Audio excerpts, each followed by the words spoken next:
Hello everyone, तो कैसे हैं आप लोग। आशा करते हैं कि आप सभी घर पर ठीक ही होंगे।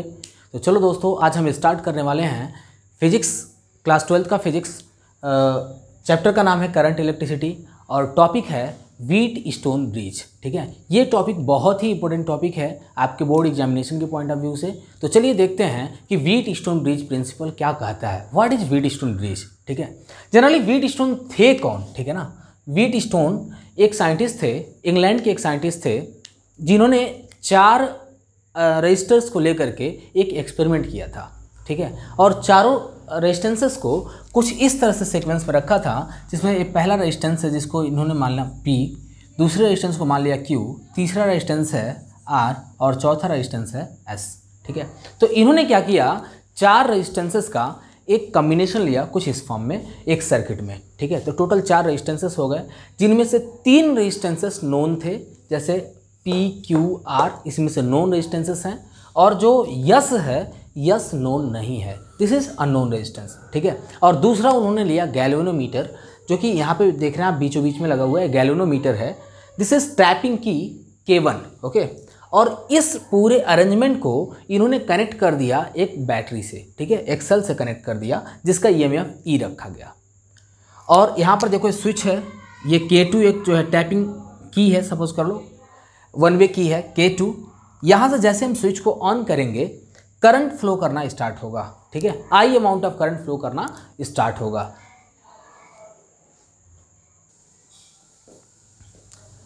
And the value of this current will be I। Okay, क्योंकि I अमाउंट ऑफ करंट यहाँ पे फ्लो करना स्टार्ट कर रहा है। ये जो I करंट है, जैसे ही इस जंक्शन पे जाएगा, आपने किरचॉफ्स लॉ पढ़ा है। किरचॉफ्स लॉ में आपने ये पढ़ा है कि किसी भी जंक्शन से, जंक्शन बोले तो ज्वाइंट, किसी भी ज्वाइंट पर जितना अमाउंट ऑफ करंट इन होता है उतना ही amount of current outward direction में जाता है। यानी कि यदि हम देख रहे हैं कि यहाँ पे I करंट इन होगा तो उतना ही करंट यहाँ पे आउटवर्ड डायरेक्शन में जाएगा। ये तो हमारा क्लियर हो गया कि जितना इन होगा इस पूरे अरेंजमेंट के अंदर, उतना ही करंट बाहर की तरफ निकलेगा। ठीक है, लेकिन देखो इस जंक्शन से ये करंट 2 पार्ट में बढ़ जाएगा। एक I1 करंट फ्लो कर रहा है जो कि P के अलॉन्ग फ्लो करेगा, रेजिस्टेंस का वैल्यू यहाँ पे P हमने रखा है, P रेजिस्टेंस का वैल्यू है, और I2 करंट R के अलॉन्ग फ्लो करेगा। ठीक है, तो यहाँ पर हमने देखा कि 2 रेजिस्टेंस के अलॉन्ग, पहला P के अलॉन्ग I1 करंट फ्लो कर रहा है और I2 करंट R के अलॉन्ग फ्लो कर रहा है। इसको नाम दे देते हैं A, B, C and D।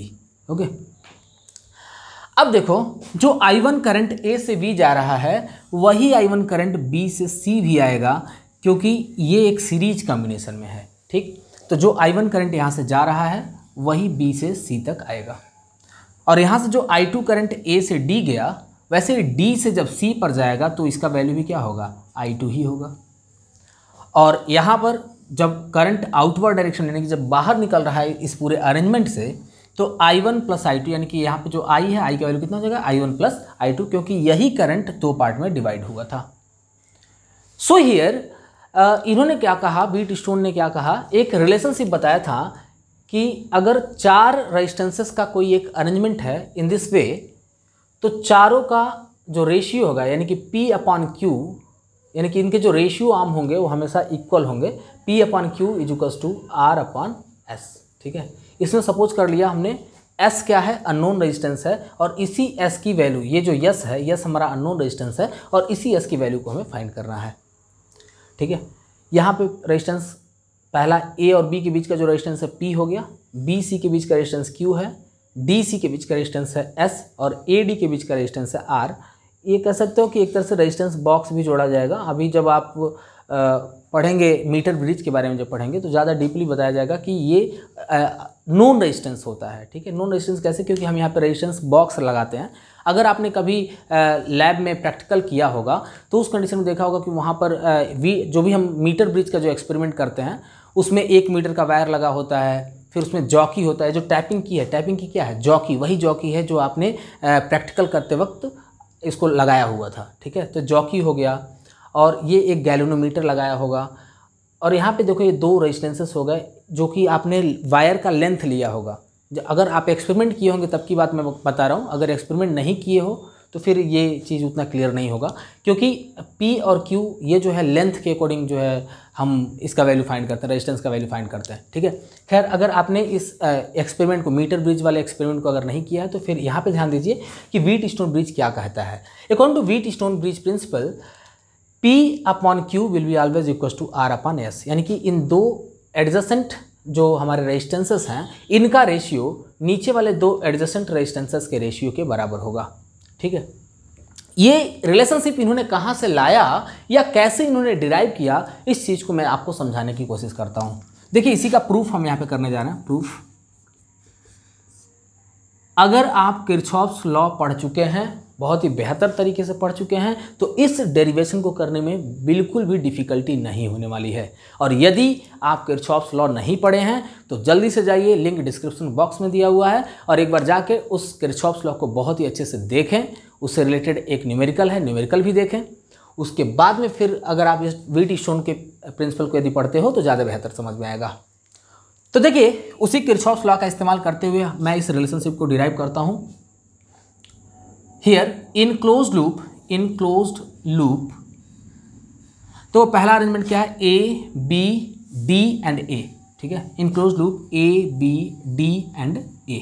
ठीक है, इस क्लोज्ड लूप में हम कहाँ से कहाँ जा रहे हैं, ए से बी गए पहले, बी से डी पर आए और डी से कहाँ आए, ए पर। ठीक है, यानी कि हम कुछ इस तरह से कर सकते हो, क्लॉकवाइज डायरेक्शन में हम मूवमेंट कर रहे हैं। ठीक है, और करंट का मूवमेंट भी कुछ ऐसा ही है। तो ज़रा देखो, अगर आप ए से बी आते हो, ए से बी आओगे तो आपको यहाँ पर एक रेजिस्टेंस मिल रहा है P।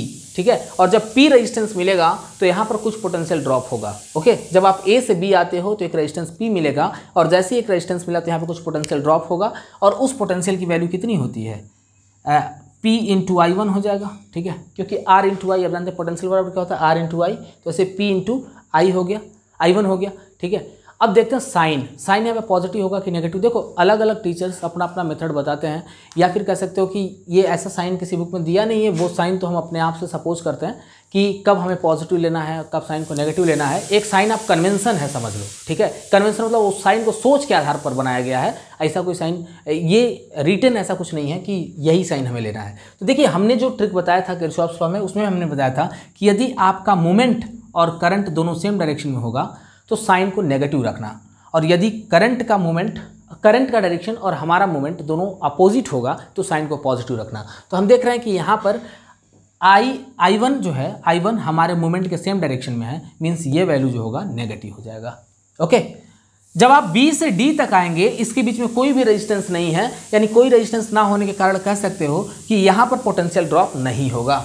लेकिन जैसे ही आप D से A की तरफ जाते हो तो फिर से आपको एक रेजिस्टेंस मिल गया R, और इस R रेजिस्टेंस पे आपका पोटेंशियल ड्रॉप करेगा। ठीक है, तो यहाँ पर भी एक पोटेंशियल ड्रॉप करेगा। इस पोटेंशियल की वैल्यू कितनी हो जाएगी, R इंटू I2, क्योंकि इसमें I2 करंट फ्लो कर रहा है। देखो यहाँ पे कितना I2 करंट फ्लो कर रहा है, और रेजिस्टेंस का वैल्यू R है, तो R इंटू I2 हो गया। बोलोगे सर साइन कौन सा साइन होगा, तो चलो देख लेते हैं। ये हमारा करंट का डायरेक्शन है और हमारा डायरेक्शन, हमारे मूवमेंट का जो डायरेक्शन है कुछ इस वे में है, तो दोनों एक दूसरे के अपोजिट हैं, इसलिए हमने इस वैल्यू को पॉजिटिव रखा है। और आप जानते हैं कि सारे EMF और पोटेंशियल का सम हमेशा जीरो होता है इन ए क्लोज लूप, इसलिए हमने क्या किया, इन दोनों का सम जीरो रख दिया है। यहाँ पर मिलेगा आपको RI2 इक्वल्स टू PI1। ठीक है ना, RI2 इक्वल्स टू क्या मिल गया, PI1, क्योंकि यह वैल्यू नेगेटिव है, और जैसे ही दूसरे साइड में जाएगा तो पॉजिटिव हो जाएगा। This is our first equation. Okay, and in closed loop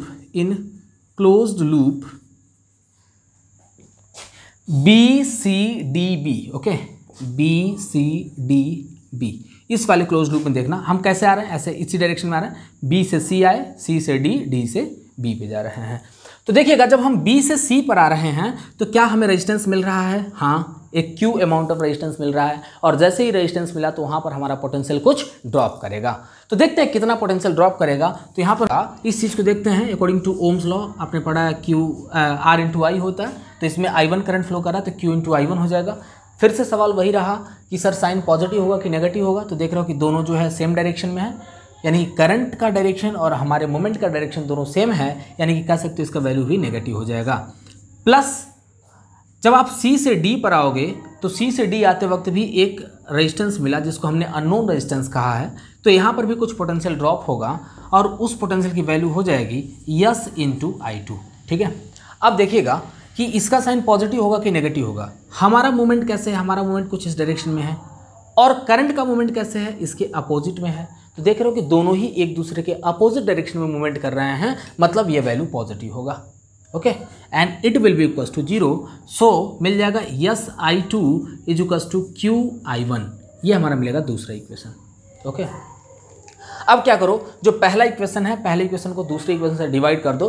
अनडिवाइडिंग ऐसे लिख सकते हो, now equation first divided by equation second we get, now equation first divided by equation second we get. देखिए क्या मिल जाएगा हमें, जो हमारा पहला इक्वेशन है वो है RI2 अपॉन, इसका देखो क्या है SI2। Okay, is equals to, इसका देखिए पहला इक्वेशन क्या है PI1 अपॉन QI1। ठीक है, यहाँ पे I1 से I1 कटा और I2 से I2 कटा, so we are getting here P upon Q is equals to R upon S। ठीक है, यही तुम्हें प्रूव करना था।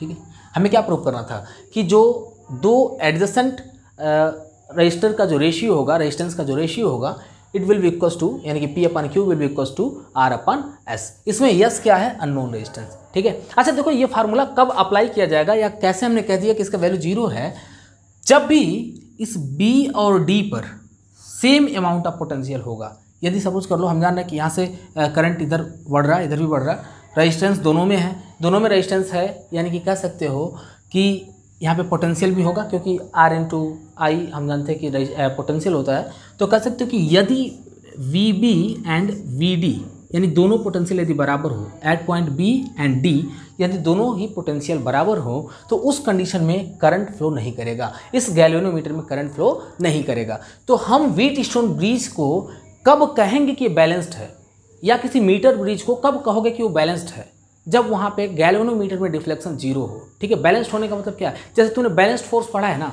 फोर्स के बारे में पढ़ा होगा कि दो तरह के फोर्स होते हैं, बैलेंस्ड फोर्स और अनबैलेंस्ड फोर्स होते हैं। बैलेंस्ड फोर्स क्या होता है, जब दोनों तरफ से सेम अमाउंट में फोर्स लग रहा है, मतलब ऐसे देखो हमने क्या किया, दोनों तरफ से सेम अमाउंट में फोर्स लगाया, ना तो इधर जा रहा है ना ही इधर जा रहा है, मतलब ऐसे रुका हुआ है, तो इस कंडीशन बैलेंस्ड फोर्स कहते हैं, क्योंकि रिजल्टेंट 0 है। तो वही कंडीशन यहाँ पर भी है। अगर हम बैलेंस्ड कंडीशन की बात करें, इन अ बैलेंस्ड कंडीशन जो गैल्वेनोमीटर है, गैल्वेनोमीटर में डिफ्लेक्शन 0 होगा। ठीक है, गैल्वेनोमीटर में डिफ्लेक्शन 0 होने का मतलब क्या है कि इसमें करंट फ्लो नहीं करेगा, और ऐसा तभी पॉसिबल है जब VB और VD, ठीक है, यानी potential difference at B and potential difference at D will be same. Okay, तो हमें आशा है कि आप सभी को ये व्हीटस्टोन ब्रिज प्रिंसिपल बहुत ही अच्छे से समझ में आया होगा, और कल मैं इसके एप्लीकेशंस के बारे में चर्चा करने वाला हूँ, जिसमें मीटर ब्रिज के बारे में डिस्कस करूँगा, और हो सकता है कि पोटेंशियोमीटर पे भी मैं कल वीडियो अपलोड करूँ। तो दोस्तों, अगर आप हमारे चैनल पर नए हैं तो आपसे एक रिक्वेस्ट है कि हमारे चैनल को सब्सक्राइब करें और ज़्यादा से ज़्यादा शेयर करें, ताकि मैं आपके लिए और ज़्यादा अच्छे कंटेंट लेकर आ सकूं, और आपके एक लाइक से हमारा हौसला और ज़्यादा बढ़ता है। तो प्लीज़ वीडियो को लाइक करें और अपने दोस्तों में भी शेयर करें, ताकि उन्हें भी हमारा लेक्चर प्रोवाइड हो सके। ठीक है, तो मिलते हैं दोस्तों अगले वीडियो में, तब तक के लिए विदा लेते हैं। Thank you.